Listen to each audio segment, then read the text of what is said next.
everybody, it's a Mad Master, and I'm doing a video today about some of the most ignorant things I've ever heard said about various things regarding metal. And this is by no means a definitive list, but I figured I'd do this video because I have just a lot of times what happens with these videos is these things have been plotted in my head for years about various things that happen and various things that I come across. So I'm just going to do a list here of some of the most ridiculous, ignorant takes about metal bands and stuff like that.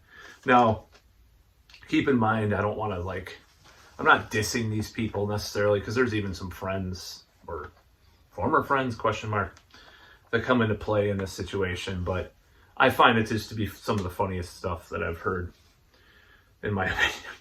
So let's go. I don't have an order of a list, but so, growing up, we had people would say things about metal and stuff. It's like, there's a relative's boyfriend. It's like, you listen to that Bang Bang Clang shit. And Bang Bang Clang. And, first thing I thought when I thought back to this is are you talking about Einstürzende Neubauten or Neubauten or whatever? Or industrial stuff with hammers and shit. I don't think heavy metal is Bang Bang Clang necessarily, but it's pretty funny. So yeah, actually some musicians go under the bus too in this video. So one of the comments I heard a couple of years back was from a friend, and he said, "Oh, I didn't know Europe was from Europe. I thought they were American. They sound American to me." I'm like, dude, they have neoclassical, kind of almost quasi power metal-ish solos and stuff. I just don't get it in the keyboards, for one. I mean, synth was more of a thing in European or English bands, especially. So I didn't really understand this, I guess, we equated hair metal with America and, whatever. It's just kind of an ignorant comment. I was like, it kind of made me cringe. These are just things that make me cringe. Maybe I'll retitle this video. Kirk Hammett saying that, oh, there's this new band, Dragon Force. They're Malmsteen on speed. I mean, first of all, they don't play as complicated as Malmsteen a lot of the time, as far as and they're even more repetitive than Malmsteen. The other day, I heard a comment from Marty Friedman about X Japan. Now, it was similarly ignorant in a way, but at least he knows about X Japan, and he knew about that back in the 90s. So he's like, yeah, I wanted Megadeth to go in a direction like X Japan, because there's I never heard stuff like that. It's new wave of British heavy metal on meth. I'm like, dude, it's called power metal. It's been around, X Japan was one of the first exponents of it. Technically, if you count 1982, when I forgot what their first demo was from, 84 or something, 85. So they were pretty early, along with Halloween stuff. So I guess I'll give them a little credit, but I just don't like this ignorance of the entire genre of metal coming from these more mainstream kind of opinion people. So on that note, let's go back to Metallica. So Lars is yeah, we're not as heavy as the Norwegian death metal bands. I'm like, is there some huge Norwegian death metal scene that I don't know about? They were never known for death metal. It's black metal, dude. I mean, come on, you're fucking so ignorant, so dumb. So anyway, I've heard it over the years, a lot of stuff too. And some stuff actually kind of has a little more relevance to me today that was said to me early on. I had a relative that thought I was going to be a devil worshiper and a drug user because I listen to heavy metal. Now, realizing, looking back, there probably is a precedent for that now, looking back at as far as devil worship. Doing more videos about this subject in the future, by the way. Devil worship. And early Satanism and drug use. I mean, it's true. She was right about, there are a lot of metal bands that are into Satanism and drug use. So, kind of ironic, but she was kind of prescient. So, especially a few years later. So I heard this friend who worked at this bar, and he told me that this girl didn't like him playing Slayer because she didn't want to hear Screamo. I'm like, God, how ignorant can you be to think Slayer is screamo? First of all, so funny. And I'm just looking over this list, and I think Perry Farrell thought Metallica were cock rock before he gave them the green light to go on to, or he hated heavy metal so much he like clumped it all together like Metallica.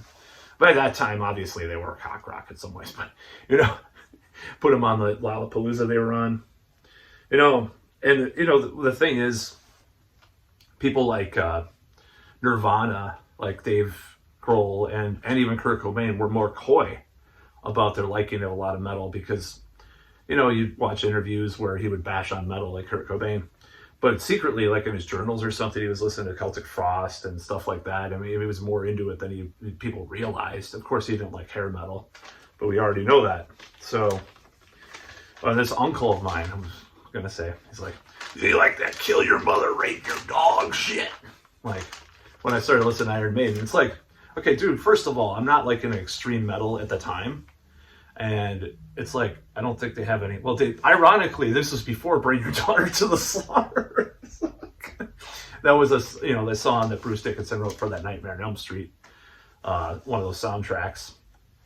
And then Iron Maiden did it, but it was before that song came out, so it was like a year or two before. So it's kind of funny that he said that, but it's still, kill your mother, rape your dog, shit.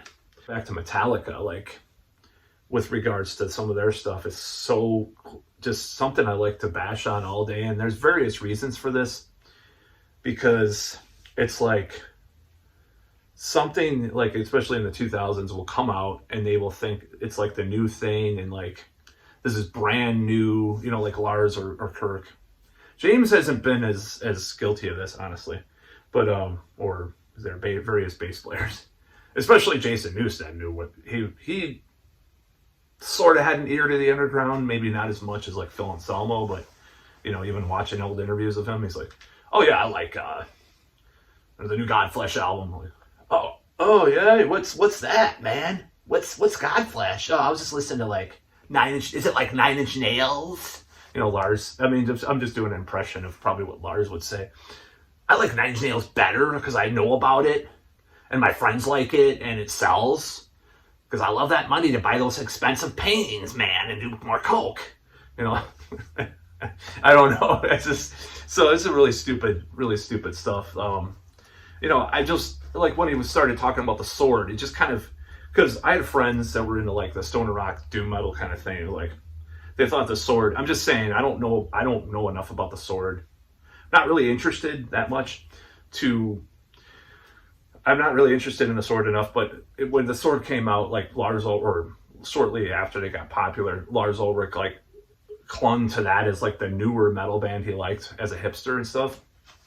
And it's like, dude, this sound is like a lot older than you think. He just acted like it was brand new.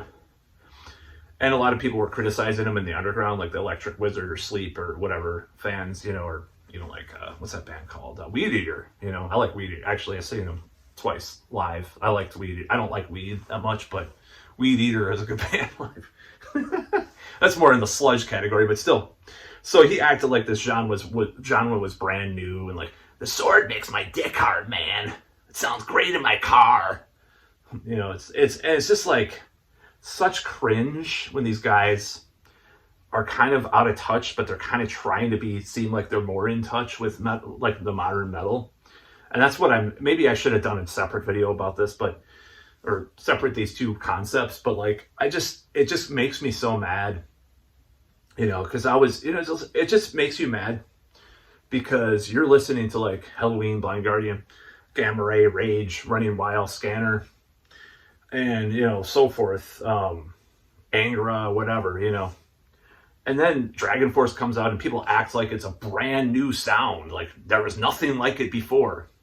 Or the sword, I'm not as into that style of metal, even though I did buy a Electric Wizard album recently. I do like it, don't get me wrong. I do like a lot of doom metal. Paradise Lost I've been getting into lately, their old stuff, But when you act like it's something new, like, I think the sword had come out, that album, the first album, wasn't it 2006 or 2007? And by that time, like, Sleep's Holy Mountain was like 15, or it wasn't 15 years old, but it was getting up there, So that's kind of the thing that it just irks me when people act like that. And that's a very normie thing too. Like the whole baby metal thing. Like, wow, there's a metal band from Japan?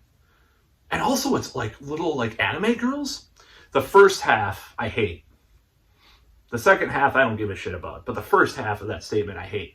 Yeah, there's a metal band in Japan. There have been metal bands in Japan since like the mid 70s and shit.